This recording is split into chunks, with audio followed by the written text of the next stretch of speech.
I assume the second part of the question is just the same as A, except it just wants normal lines?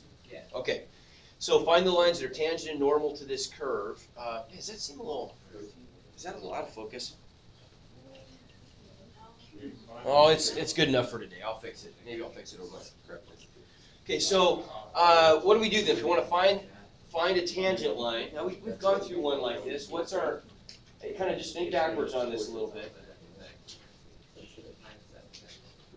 Okay, so we need, if we want the equation of a line, we need the two ingredients are what?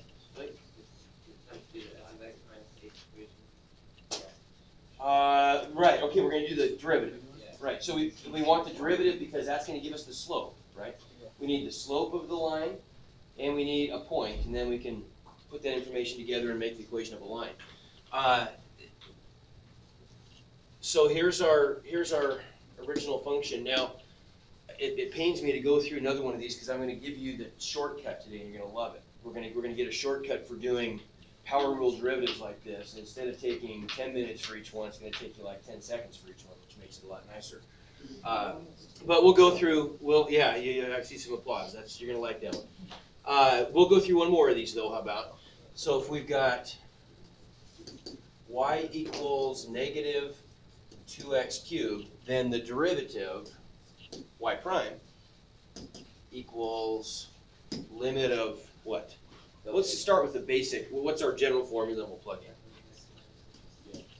F of, you were saying it, f of x plus. We called it delta x, but did you notice in Math Excel, they started calling it h. That's a good idea. That's normal, and it's just less writing to do. You know, when you write that delta x, it's just, it gets confusing. You want to make things as compact as you can, in math especially, because when you start getting into higher level math and the algebra just gets to be pages and pages long. And I'm not kidding, I can remember in a quantum mechanics class having a single problem that took 50 pages of algebra. So I mean, it can just get to the point where it's just ridiculous.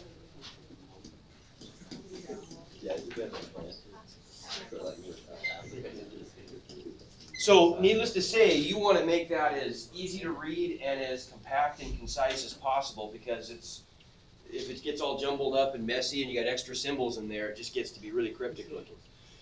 Okay, so what does this look like for us? We have f of x equals negative 2x cubed. So if we get specific here, what does our limit look like? What's f of x plus h if f of x is negative 2x cubed? Negative 2x plus h cubed. Good. Okay, every place we have an x, we'll swap that for an x plus h. So negative 2 times the quantity x plus h cubed minus f of x. Okay, and notice I'm going to put that in parentheses, right? Because this quantity right here represents f of x. And I don't really have to do it because it's the leading term, but I could also at least think about this first term as being in parentheses also, because that's the quantity f of x plus h, right? And because it's out front, I don't need it that way. Divided by h, as h goes to 0. So somebody give me a prediction of what's going to happen with this first. And I really like you to think about calculus in these terms. Kind of anticipate what's going to happen here. When I simplify this, Negative 2x cubed is going to cancel. okay, all of the terms in the top, when we expand this thing out and collect like terms, all of the non-h terms, the negative terms, are going to cancel out. And then what's going to happen? If we look ahead. One day we'll be able to factor out. Okay, good. So if there's an h left in every term, we're going to be able to factor that h out, and that's how we'll cancel it with the h on the bottom, right? And it's nice to kind of just have an idea where you're going with this stuff. It makes it easier to get there. So if I expand this out, then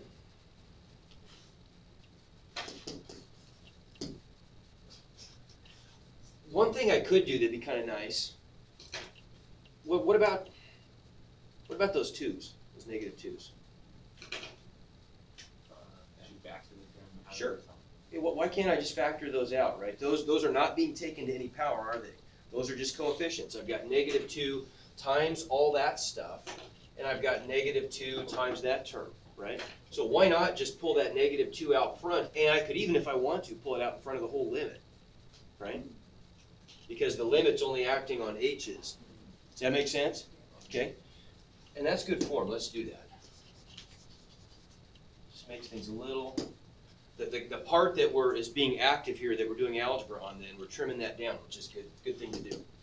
So 2 times the limit of, and these are gone. Oh, -2. You're right.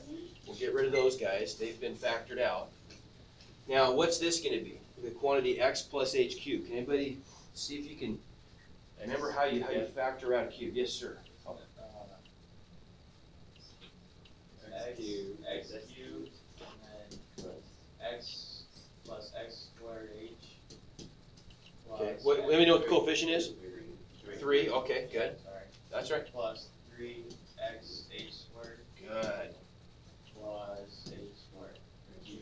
There you go. Perfect. Very nice. And then we've got minus x cubed all over h. Questions so far? Any of the steps seem strange? Okay. Now what? Okay, horizontal cancellation. Good, we got some horizontal cancellation right here. The x cubed subtract to 0. That's good. And now we can factor an h out. Good. So I've got my -2 limit. I can pull the h out, leaving me with what? If I pull an h out of all those terms, then what am I left with? 3x squared plus 3xh plus h squared. Good. All over h. What? And now we can cancel the indeterminacy, is how we say that in math, right? Because the indeterminacy is coming from, as h goes to 0, my 0 over 0, remember, is caused by those factors. We can see them now, right? They're exposed. So we can cancel those. And now that 0 over 0 indeterminacy should go away.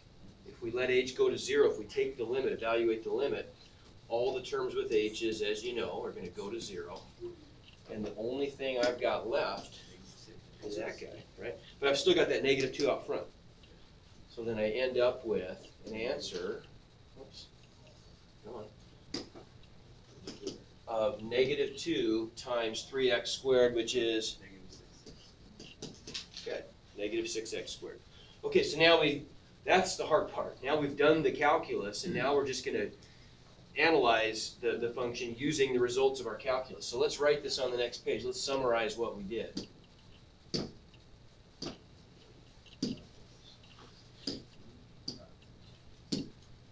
Okay, so we found that our original curve is y equals -2x cubed, and the derivative, y prime, equaled -6x squared. And we're trying to find the equation of the tangent line at the point, make this a little bigger so you can see it, 1, -2. Okay? So we've got a point, that's good. We just need a slope. What's going to be the slope of the tangent line?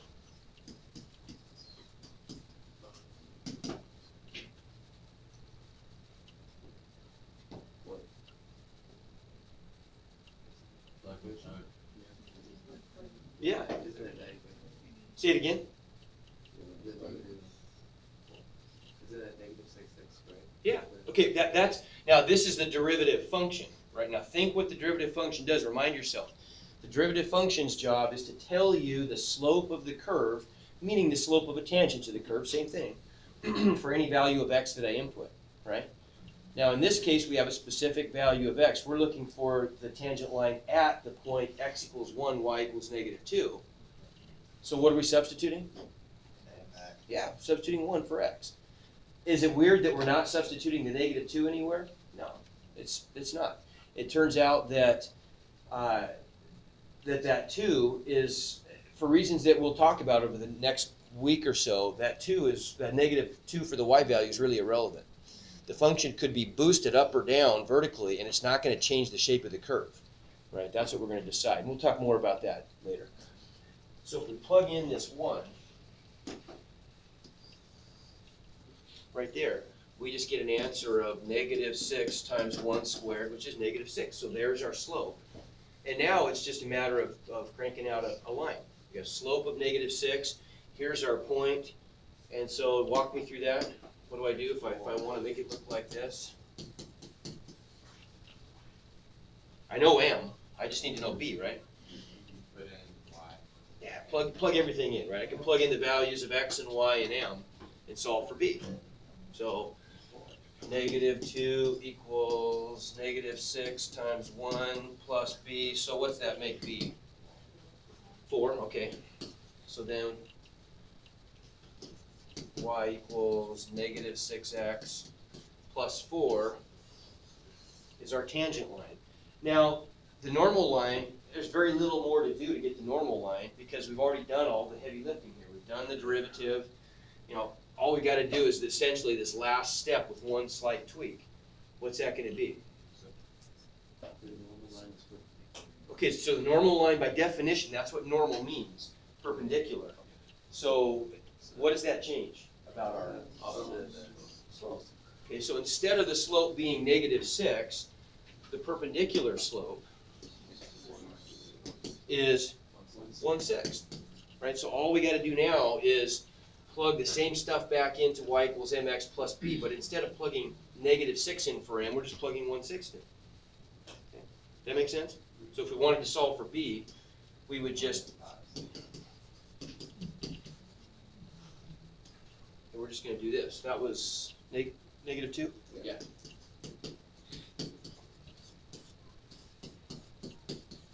Just solve that equation for b. So what's that going to be?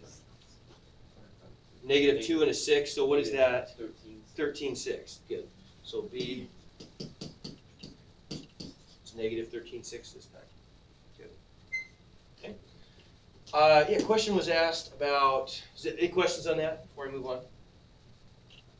That make sense? Okay. Question was asked about the shapes of these derivative curves. This is important.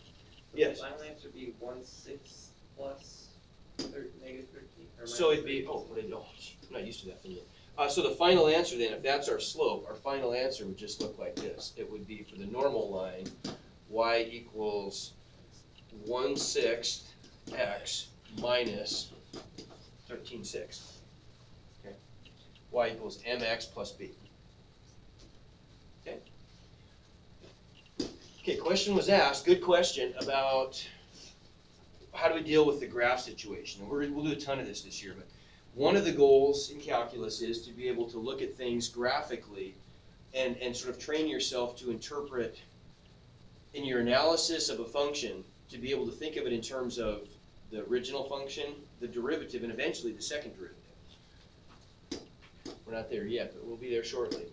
So what if we have something like this? I guess what I'm getting at is, let's say I'm going to give you the function and I want you to do a sketch. Now this is a sketch, and let me distinguish a sketch from a graph. A sketch is just meant to characterize the function sort of topologically. It doesn't have to be exact. We want to get the shape of the curve yet.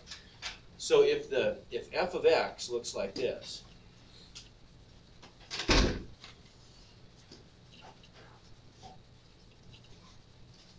if that's f, what is the shape? I want you to tell me what the shape of f prime is going to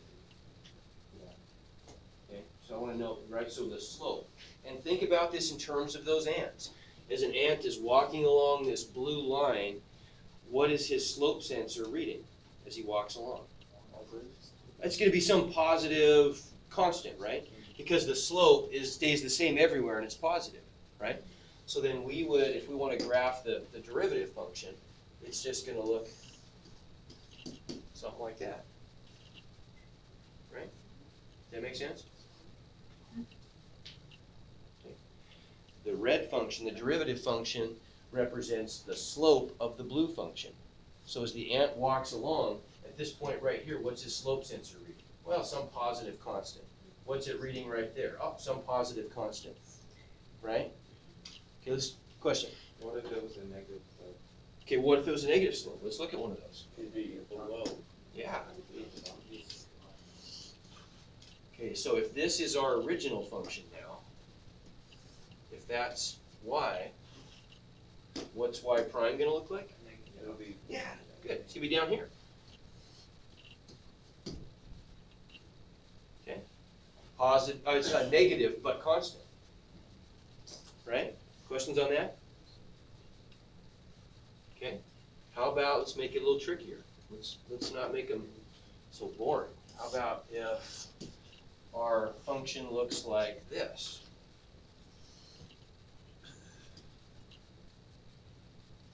What's y prime going to look like? Now think about it in terms, don't say anything yet. Now think about this in terms of the ant's slope sensor. What's the ant's slope sensor? Okay, it's starting at 0, isn't it? His slope sensor.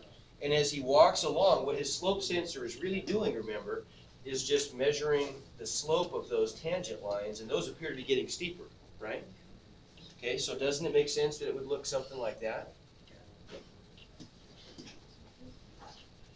Okay.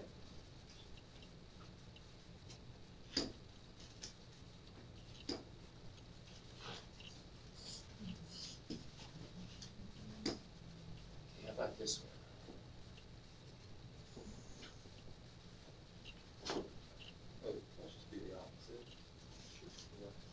Make sense? Starting at 0 and getting negative this time, getting increasingly negative. Everybody see that? Starts off at 0, and then when he gets to here, it's a little bit negative. There, it's a little bit more negative. So those points are going to look kind of like that. If I'm graphing the size of the slope, it's getting increasingly negative. So like that. Okay. How about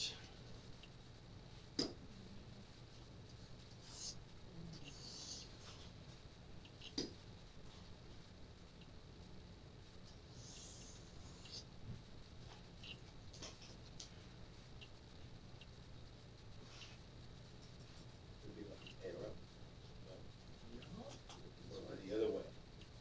not exactly. Think about it in terms of the slope. What's it starting at? And then what's the trend?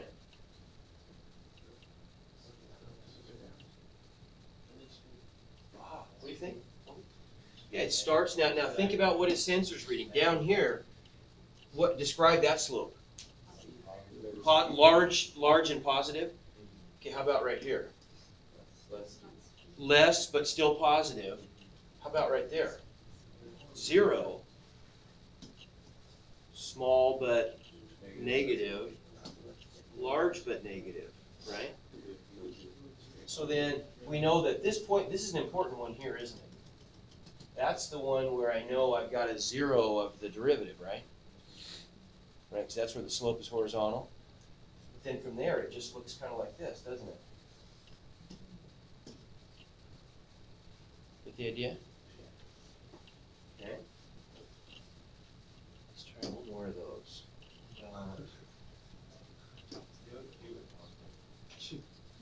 A cubic one? Okay, let's do a cubic one. Okay, what if we had...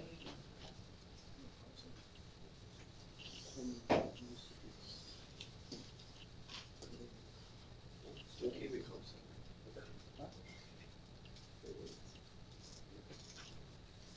It's a little tougher. Now, what are the 2 points that are probably great points to identify right away here? Ah, good. Okay. Yeah, the horizontal tangent lines. You guys are already onto something. You're going to do a lot of that in the future. Turns out these are really important places on the function, and we're going to spend a lot of time trying to find those later. But for now, even now, we can see that those are easy points to track. Good. So there's where our derivative function has values of 0. Crosses the x-axis. What's it doing if we kind of divide this thing up then into pieces? What's it doing over there? Okay, rising. So it's is it rising? Now the derivative is doing what? The function's rising, but the derivative starts off, well, large and positive. And it's getting decreasingly positive and going to 0. Right? Okay. Now what's it doing in here? It's getting increasingly negative. Where is its maximum negative value? 0. Well, kind of, I mean, it looks like it's the steepest right about there-ish, right? And then it starts to tail off and get less negative and goes back to 0. What's that sounding like? Isn't that kind of doing something like this? Let's see, there's our...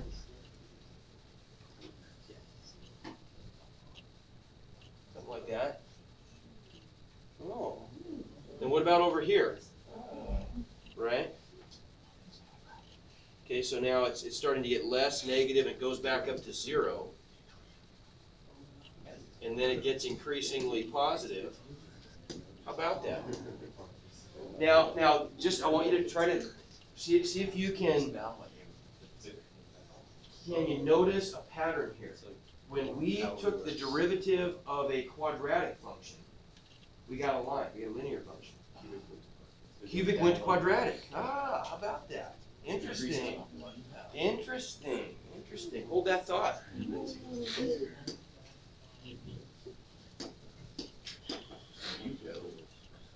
Okay, last one of these, and then we'll move on. I want to give you a real doozy here. How about this guy? What if we go...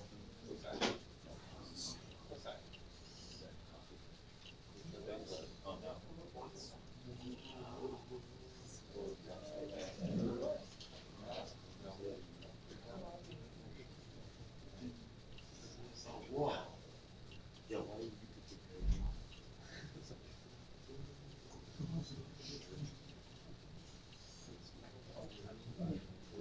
Okay, there's my function. I want the derivative function. Ooh. What? Let's just take it in pieces. What about this first piece right here? That's a pretty easy one. What's that gonna be? Okay. So positive constant. But then what happens here? Okay, breaking the function. Now, what were the 3 places where we said that derivatives were not defined? Okay, so any place where the limit ceases to exist, so piecewise function was one of them, wasn't it? Right? So we got to put an open circle there. I can make sure that looks open. Because the derivative function is not defined there. Even though the function is, the derivative is not. Whoops. Okay, what about here?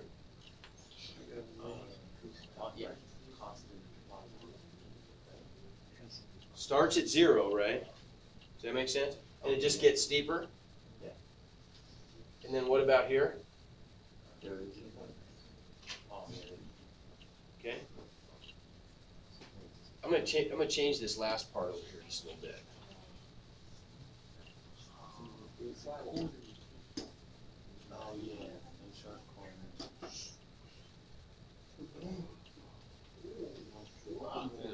There, that's better.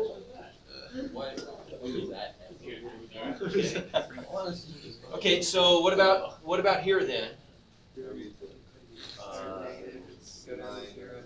Okay. Okay. And it's going to be constant. What about right there? Okay. What is that? It's not as obvious as it's a sharp corner. It may not look that sharp, but you see that the curve changes direction instantly. That means a sharp corner. Sharp corners are another place where derivatives are not defined. So we have got to put an open circle right there, right? And then it's at 0. Okay, and then it's at 0. And then it looks like it's just going to get steeper and steeper and steeper up to here. But what's going on there? Vertical tangent line. Okay? Right? So we got something like, and then it's going to start getting, it's going to start going like this then, isn't it? That make sense? Yeah, that's a weird one. That's a weird one. Yeah. It's gonna start, it looks like it's gonna start to curve. Did I make a mistake there?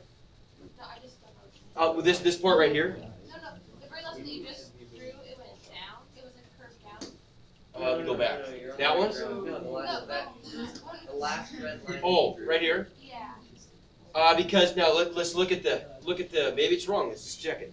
So they're getting more positive, now they're getting less positive, going back to 0.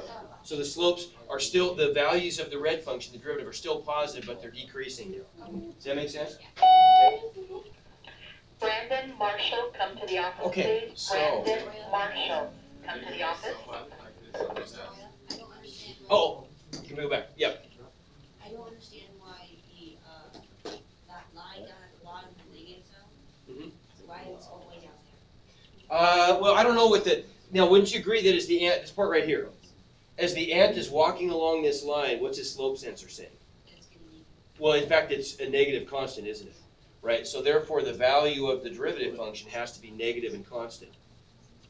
Does that make sense? Then about the other red line. Right here? No, before that. Right here? Yes. Okay, this guy, because now look at the slope readings here on his sensor. It starts off being 0, Okay. and it's increasing as he walks along. The slopes are getting bigger and bigger. Oh, okay. Okay, does that make sense? These are kind of, they're a challenge. I mean, you gotta really kind of twist your thinking around a little bit. But what's nice about this, and what we'll do some more in the future, especially when we get up to where we start talking about second derivatives, is we can take this stuff and make it, instead of being strictly abstract, we can apply it to like kinematics. And we can look at things like, we can look at things like acceleration and velocity and position. Because what you may not know, but that we will talk about, is that the velocity is the derivative of position with respect to time. Oh, how about that? So if we define position as being like x as a function of t or s as a function of t, let me write this down. And we'll get here. I'm not going to do this today, but this is something I want to do very soon. I think this is great. So position is s of t. Velocity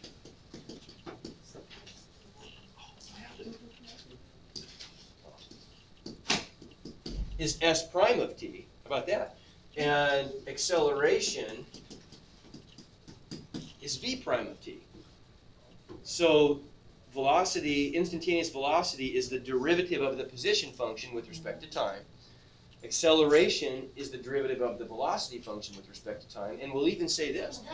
Acceleration is the second derivative of position with respect to time. Now that, don't panic. I mean, we're gonna do that in time. Little heads up.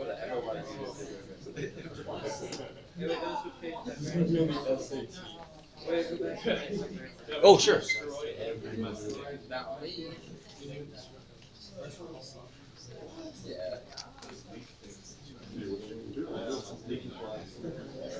Oh, there weren't any others.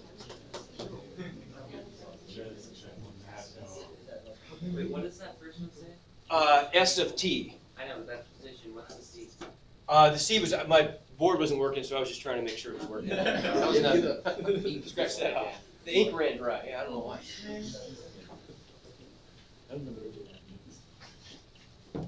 Okay, so what I want to do now, I want to shift gears. We're going to spend a little time. We'll start today and we'll continue this tomorrow. I'm going to be gone. I have to do a little training on, I have to give a little Moodle training on Monday. So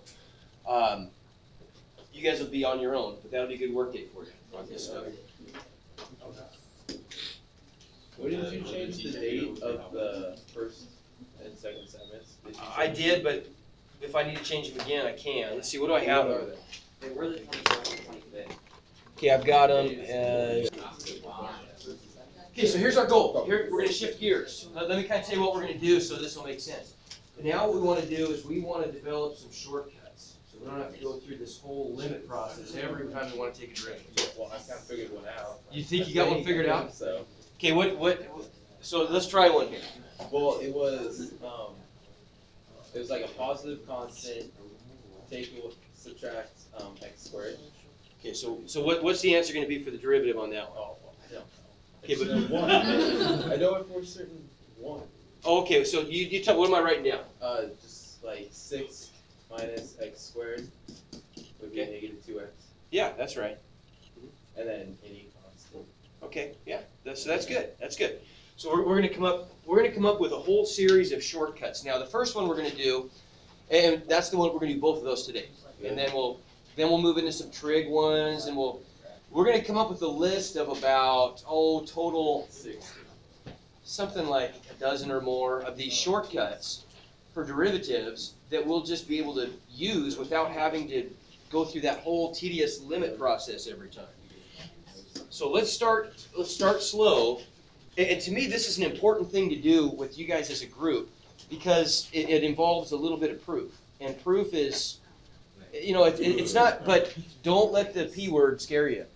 All we're doing here is we're just going to go through some logical steps to show that we can come to some general conclusion, right? And it's something that I think gets minimized a little bit in high school and even in first year calculus classes in college. But eventually you get to a point where you're going to have to do a little bit of proof in math. And so I want you to at least be exposed to it. And I think that's not a bad thing. I think that the purpose of math, and especially I have a strong bias here. I mean, my background is in physics. So for me, math was always a very, very applied thing. I mean, I was doing math to get an answer, do some stuff that, make a math model. It was being used within the context of some physical situation. And I think that's an appropriate way to start doing math because it makes it interesting. But proof is an integral part of this whole process. So I want you to see a little bit of this. And I don't care that I'm not going to make you do a ton of this at this point, but I want you to really try to follow it. So here's the first thing we're going to do. We want to take the function f of x equals a constant, and we're going to answer the question, so when f of x equals a constant, what is f prime of x equal? And you already know the answer to that probably, but let's just show how we can demonstrate this mathematically so it's undisputably the answer. We're just going to start with our limit stuff and then get a general answer that we can always use. So if I want to calculate f prime of x, I'm always going to start with the limit of f of x plus h minus f of x over h as h approaches 0. Now this is a pretty quick proof. If f of x is c, what is f of 5? 5? No. No, not even 5c. If f of x is some constant, what does that mean? Somebody sort of restate that for me in simpler terms. F of x equals c. What's that function doing? Nothing. Well, it's doing something. It's kind of a boring thing that it's doing. Say it again. C is y when you put it. Yes, c is always the answer, isn't it? Regardless of what x I put in. So what's f of 5? C. What's f of 1,157? C. Gotcha, okay. So regardless of what I put in there, I get back c for an answer, right? So what is f of x plus h? C, right? So this part right here is giving me an answer of c. And what's f of x? Right? Okay, but do we? Do we really have 0 over 0 here? It might look like that at first blush, but we can determine it's really not the same 0 over 0 we're used to seeing. If I evaluate this limit, what's the top equal to? 0. What's the bottom equal to? Not really. H is approaching 0.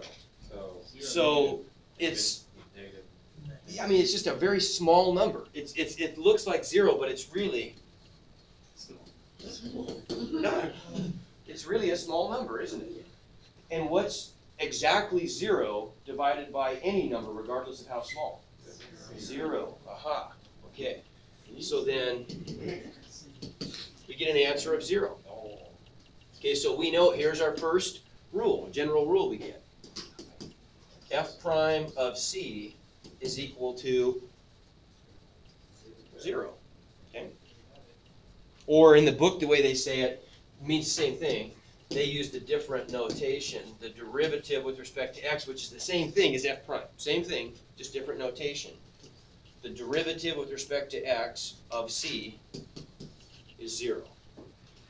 So in other words, if I differentiate or take the derivative of a constant, I get back 0. Okay, another one. If we get through this will be great. I don't know if we will. We'll at least get it started. This is the big one. You're going to use probably the most popular, most common derivative formula ever used. Is this guy.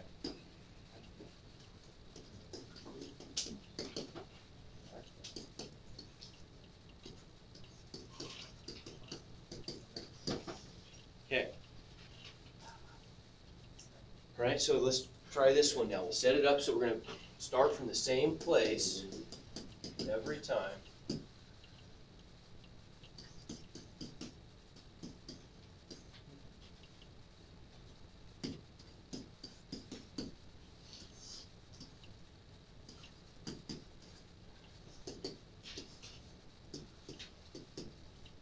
So what goes up there? Well, this part's pretty easy, isn't it?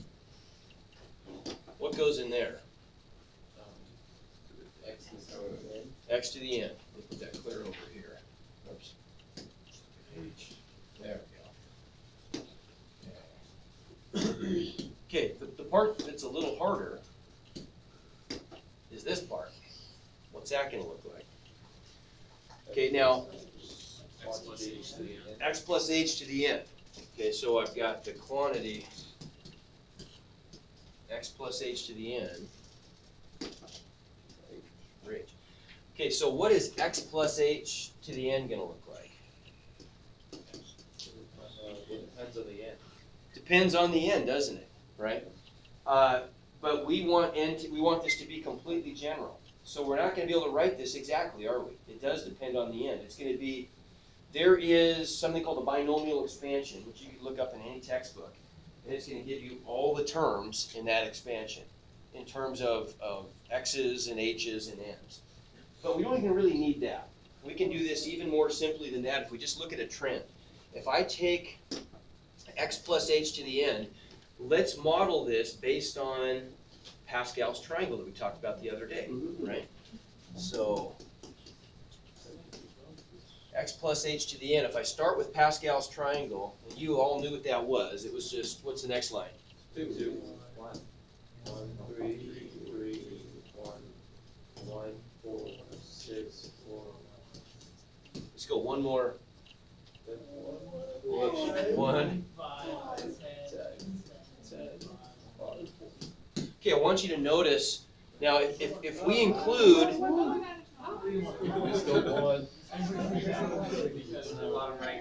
what's that? Oh, there we go. Close call, yeah. Okay, so let's associate each of those rows with the power of n that it represents in the binomial expansion. So the top one is 0, right? So this is n equals 0, n equals 1, n equals 2, n equals 3. See what I'm doing? Right? N equals 4, n equals 5, right? And if we fill in the rest of the stuff here, this is just, this is going to be x to the 1, right? Plus h. This is x squared, x plus xh plus h squared, right? I can keep going. H to the 1. Okay, we get the trend, right? Okay. Do you notice, can you tie in these numbers, pick a different color, these numbers right here with something that's going on over here?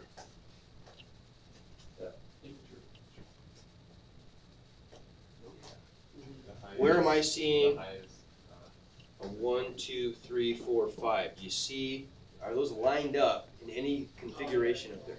Well, Right here. it says the other way. Or the other way, okay? Right?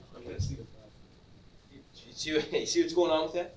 Okay, and so I could say this then, x plus h to the n, if I want to be really general about this, it looks like my first coefficient is always 1, right? And I've got x to whatever that power is, right? Because I also see those numbers as the exponents right there, right? So I've got x to the n is my first term. If I'm expanding x plus h squared, my first term was x squared. If I'm expanding x plus h cubed, my first term was x cubed, right? Plus, what about the next term? Okay, the n showed up as a coefficient, and then I had x to the n minus 1 power times h. Did everybody see that? Now let's pause there and make sure everybody gets that. Okay, because let's look at an example. Let's take this row right here, the cubed, n equals 3. I had 3x squared h to the 1, because remember the sum of those exponents always has to be n, right? Okay. The next one is a little harder. It's a little harder to anticipate where those numbers are coming from. There is a way to do it using the binomial formula, but it's really irrelevant. The third term is, I'm just going to say this, it's going to look like some number times x to what power?